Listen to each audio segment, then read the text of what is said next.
We're just going to say something to you, and this really fits in perfectly with everything that we've been talking about here today.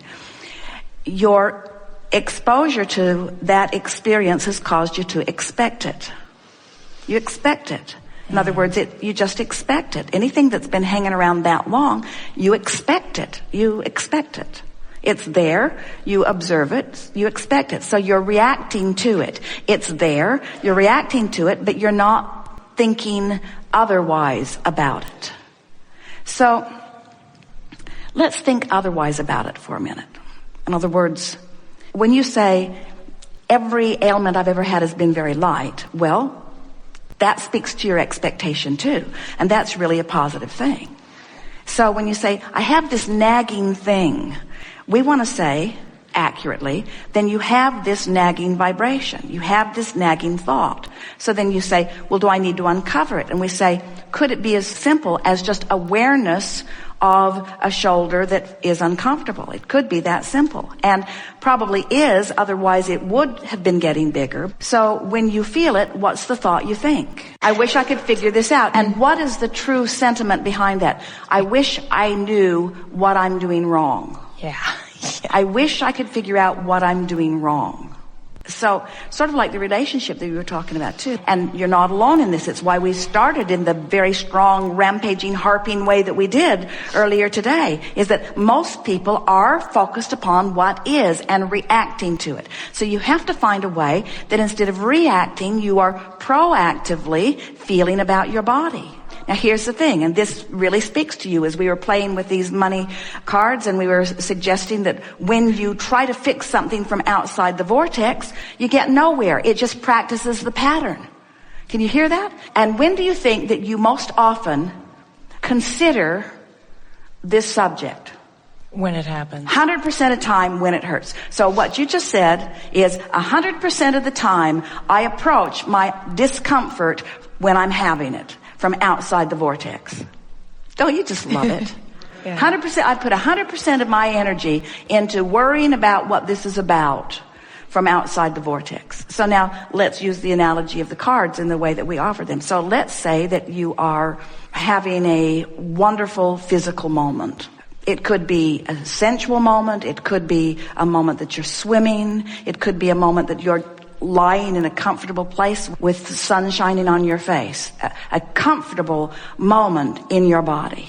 And you're feeling glad to be alive. So now this is your proactive moment.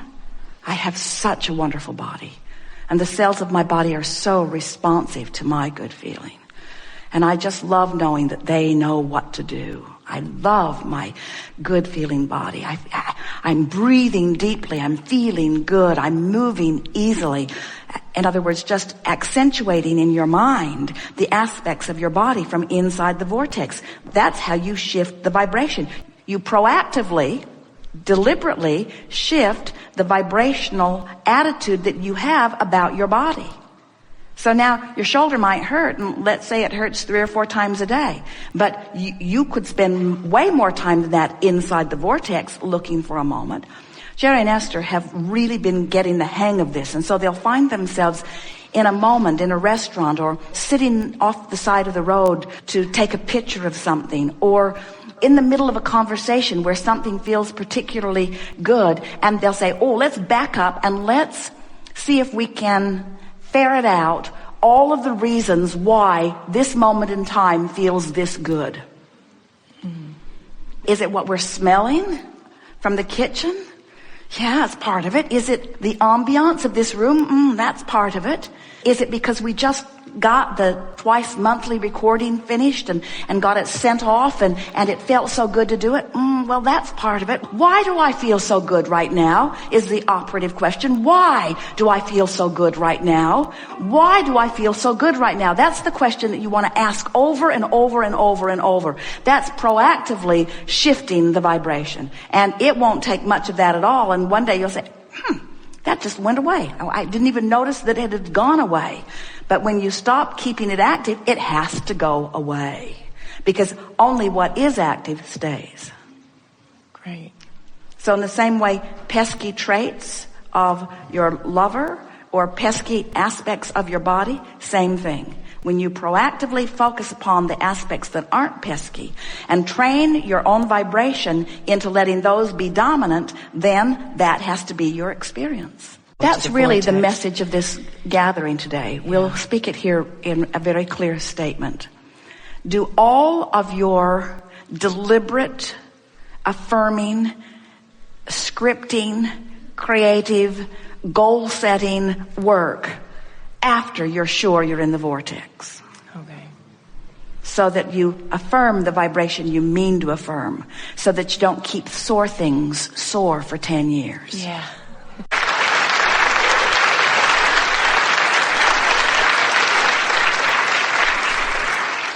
Does being deliberate about what you want feel hard to you? The reason we ask this of you is because we want you to reflect as we are moving forward today on this very important law-based knowledge that we hold. If you will make it a higher priority to feel your way forward, to feel into the vortex, you'll discover that then your thoughts will gravitate around that vibrational set point. And it won't feel hard to you. It's only hard to think this thought when this thought's active. And the reason it's hard to think this better feeling thought when this sore shoulder thought is active is because law of attraction's not helping you out at all. Law of attraction's dishing up to you thoughts that are in the vicinity of what's active. So you can sort of make an end run around this by deciding that you care how you feel, by acknowledging that the larger part of you feels better, by contemplating the possibility that this vortex exists, by contemplating the possibility that not only does it exist, but there's good stuff with your name on it in there swirling around with cooperative components, and just decide that you're going to just risk it and be happy for a little while. We know it's a really big price to pay. There's that sarcastic thing that never works for us. We just want you to consider the leverage of feeling your way in and then attempting to think. When you think before you get in there and then you say, oh, this thought doesn't feel good, I think I'll try to change it, it's really hard to do. But if you wake up and you feel pretty good and you go in the vortex and you milk it, in other words, if you would just make this one simple decision today, I'm going to compliment as often as I can and praise as often as I can and focus upon positive aspects as much as I can, and I'm going to complain as little as possible. I'm going to point out errors and things going wrong as little as possible. In other words, just the difference between deciding that you're going to praise rather than criticize or compliment rather than complain. Say to yourself, any word that is a complaining word, I'm going to let out. Esther will be talking along and all of a sudden she'll just be quiet and Jerry will say, I thought you were going to say something, and Esther will say, it's better this way. It's better this way. In other words, just don't say it. Just don't say it. And as you stop saying it, it'll be less active. And as you stop engaging other people in conversation about it, it will be less active. Esther said, I am not going to complain about this anymore. And Jerry said, well, complaining about complaining is still complaining. And Esther said, you're so pretty.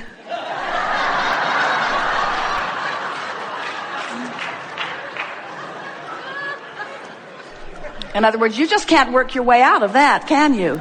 You just have to decide that you're going to find a way of feeling good about whatever it is that you're living in your life. And when you find a way of feeling good, it will resolve in a way that is pleasing to you. But if you keep focusing on it, once it gets off, it will just get more off and more off and more off and more off and more off until finally you come to a place where you make a decision that you're going to be the proactive, deliberate creator of your own experience, which means you're going to direct your thoughts into alignment with who you really are and what you really want and what you've already created, so that you then can live happily ever after. And not just because the manifestations catch up, but because it feels good to appreciate and it feels lousy to complain.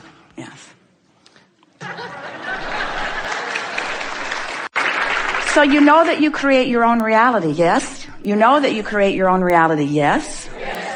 We want you to know by the time you leave this gathering today, unequivocally, that you create your own reality. We want you to know, we want you to remember that you are extensions of source energy. We want you to remember that before you came forth into this physical body, you were source energy consciousness. And even though you're in this body, still that point of view remains. That non-physical, pure positive energy, always up to speed with the furthest of that which we have all become version of you, exists. And when you tune to the frequency of who you really are, you feel really, really, really, really good in the moment. You know those moments of clarity, insight? That's what that is. You know those moments of jubilance, those moments of exhilaration, that feeling of exhilaration that flows through you often. Those moments are the moments when somehow, some way, you've managed to focus in a way where you've stopped doing that thing you do, which holds you back from all that you are. And that's sort of a screwy way of explaining it to you, isn't it? When you no longer do that thing you do, then you'll be able to do that thing you really want to do, that thing you were doing before you came into this physical body, that thing you were born to do, that thing you always want to do. You want to do that thing you do, but you've got to stop doing that thing you do in order to do that thing you do.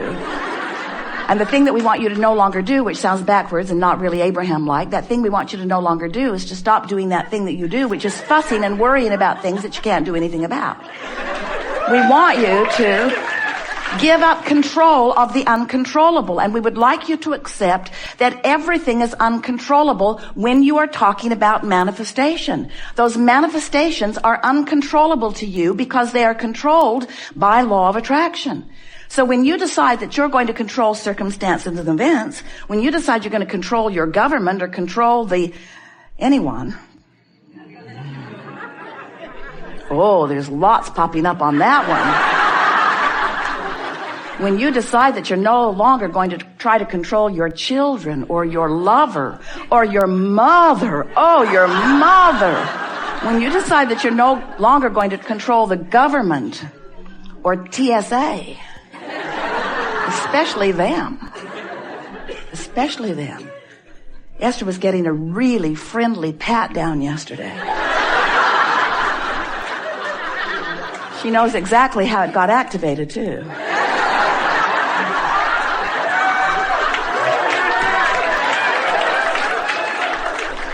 She has a new line. She thinks she can head it off. She's going to say from now on, just as it's about to begin, I've been really lonely lately. I'm so looking forward to this.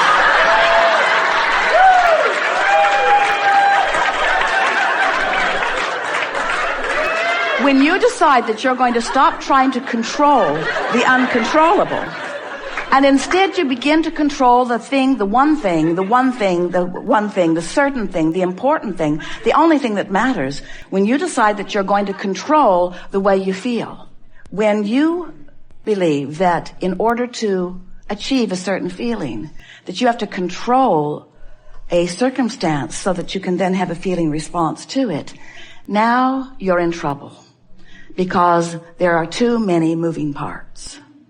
But when you decide that you're going to control the only thing that matters and something that you absolutely can control, and that is the way you feel, when you decide that you're going to achieve emotional clarity, that you're going to reach for emotional manifestations.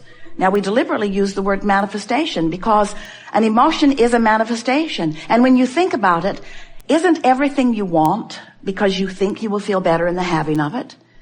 Whether it's a material object or a relationship, whether it's the modifying or the molding of a circumstance and event, isn't everything that you want because you believe that in the having of it that you will feel better? We know it's a big jump, but just stay with us today as we continue to reach for it with you. If you can accept that you have the ability within 5 or 10 minutes, faster often, but within 5 or 10 minutes, 10 at the outside, within 5 or 10 minutes, you can bring yourself to an emotional state of being that feels good to you. We are eager to begin, eager to talk with you about anything that is important to you. There is nothing off limits. Everything is appropriate. You're ready to begin? You are ready to begin.